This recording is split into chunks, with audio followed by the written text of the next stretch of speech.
नमस्कार, मी किरण आणि आपण पाहताय आवाज तुमचा न्यूज.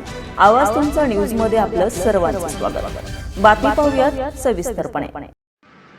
भोकरदन जाफराबाद मतदारसंघामध्ये मातंग मुक्ती सेनेच्या वतीनं माजी आमदार चंद्रकांत पाटील दानवे यांना जाहीर पाठिंबा.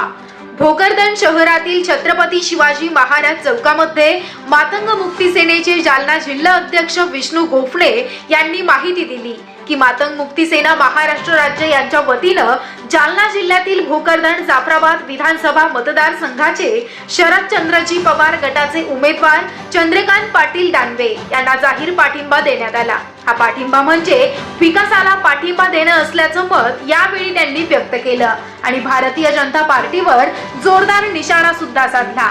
यावेळी बोलताना त्यांनी म्हटलं की भोकरदन जाफराबाद तालुक्यात मातंग समाजाच्या काही कार्यकर्त्यांनी समाजाला भाजपाच्या दावणीला बांधण्याचा प्रयत्न केला, मात्र समाज त्यांच्या पाठीशी नसून समाज हा विकासाच्या व शरदचंद्र पवार गटाचे उमेदवार चंद्रकांत पाटील दानवे यांच्या पाठीशी खंबीरपणे उभा आहे, असा दावा यावेळी त्यांनी केला.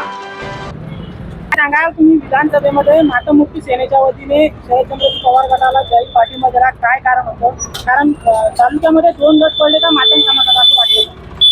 नाही, मातंग समाजामध्ये 2 गट पडले नाही म्हणता येणार, परंतु मातंग समाजाच्या काही माणसांनी समाजाची दिशाभूल केली. कारण मातंग मुक्ती सेनेचा जन्म 1 ऑगस्ट 1985 ला झालेला आहे. तेव्हापासून मातंग मुक्ती सेना स्थापन झालेली आहे.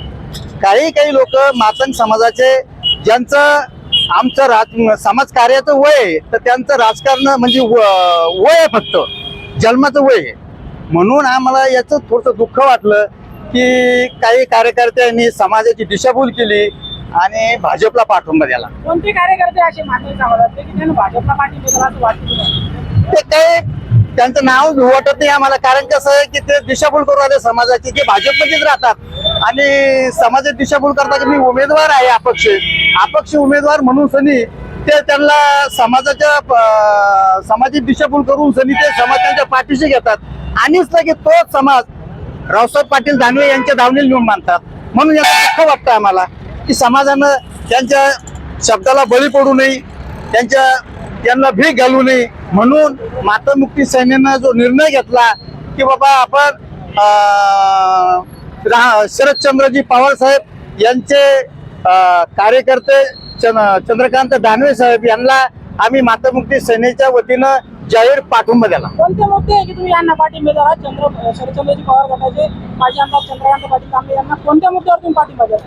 आम्ही त्यांना या मुद्द्यावर पाठिंबा दिला की जर समजा असं जर कधी कोणी उठत असेल आणि कोणी बी समाज जर कोणाच्या दावणीला बांधत असेल, म्हणून आम्ही हा निर्णय घेतला की बाबा आपण कुठेतरी विकासाच्या गंगेकडे जावं, म्हणून श्री चंद्रकांत दानवे यांना आम्ही पाठिंबा दिला. चंद्रकांत पाटील दानवे यांचं तालुक्यातील कोणतं काम आहे मातंग समाजासाठी की त्या मुद्द्यावर तुम्ही त्यांना पाठिंबा दिला?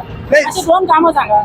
चंद्रकांत दानवे साहेबांनी मागच्या त्यांच्या 12.5 वर्षाच्या काळामध्ये खूप काही मातंग समाजाचे कामं केले, परंतु काही गोष्टी त्यात आड आल्या म्हणून तरी ते 10 वर्ष थांबले. पण यावेळेस 100% त्यांचा विजय आहे, हेच मी मातंग मुक्ती सेनेचे म्हणतो. विजय आहे, बरोबर आहे, पण शरदचंद्रजी पवार गटामुळे आज लोकशाही अन्नपूर्णासाठी विकास महामंडळ बंद पडलं असं भाजपचा आरोप आहे. नाही, त्यांच्यामुळे बंद नाही पडलं. काही चमच्याने बंद पाडलं. शरदचंद्र पवार साहेबांच्या मुद्द्यावरून ते बंद नाही पडलं. कारण त्यांनी जे वाटप केलं होतं अन्नपूर्णा साठे महामंडळाचे पैसे ते 50-50 हजार रुपये होते, पण ते 50-50 हजारामध्ये लाभार्थ्यापर्यंत फक्त 20 ते 25 हजार रुपये पडले.